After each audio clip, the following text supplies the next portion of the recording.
साथियों, शुक्रगुज़ार आहियां सभिनी खां जी तव्हां मौजूद आहियो। तक़रीबन 19 ॾींहं आहे त असांजी गाॾी असांजे जंहिं गाॾी में इमदादी सामान मौजूदु हुयो, मेडिसिन्स मौजूदु हुयूं। असां आया हुआसीं मेहर शहर में। सुबुह जो असांजी मेडिकल कैंप हुई, पर जॾहिं सुबुह जो उथियासीं त असांजी गाॾी असांखे किथे बि नज़र न आई। जॾहिं थाणे ते वियासीं त उते FIR त दर्ज थी वई, पर तक़रीबन अॼु 19 ॾींहं आहे असांखे सिर्फ़ु आसरा ॾिना पिया वञनि त अॼु असांखे 10 ॾींहं ॾियो, अॼु असांखे हफ़्तो ॾियो, तव्हांजी गाॾी असांखे रिकवर करे ॾींदासीं। पर अफ़सोस त इरफान सम्मो जेको PPA जो दादरो SSP आहे, होतारनि जो ऐं वॾेरनि जो कमदार आहे, ॾोहारनि जी जेका सरपरस्ती जेको करे थो, पाथारनि जी जेको सरपरस्ती करे पियो,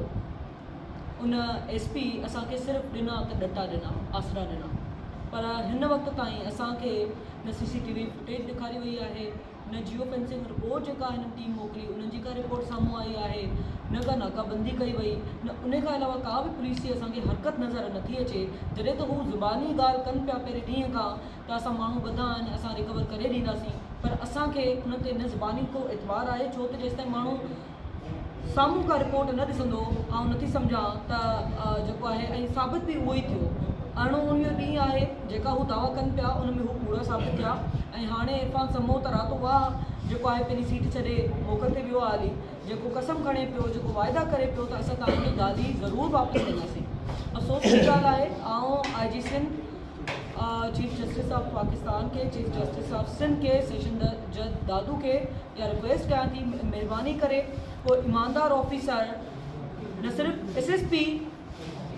इरफान सम्मो जी पोस्ट ते कोई ईमानदार ऑफिसर मुक़ररु कयो वञे, पर उनखां अलावा बि जेको शफ़ीक कपिड़ो SHO आहे उहो बि नाकारा ऐं नाअहल ऑफिसर आहे, छो जो हिन वक़्त ताईं डेली जे बुनियाद ते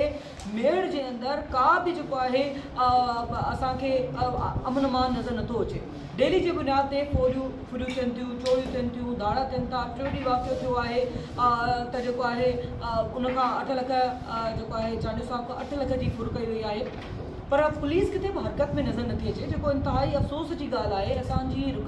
इहा इल्तिजा आहे, रिक्वेस्ट आहे IG साहब खां त महिरबानी करे SP को ईमानदार SP हिन सीट ते मुक़ररु कयो वञे,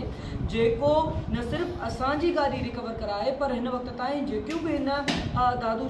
दादू ज़िले में जेकियूं बि चोरियूं फुरियूं धाड़ा थिया आहिनि, उन्हनि सभिनी जेको आहे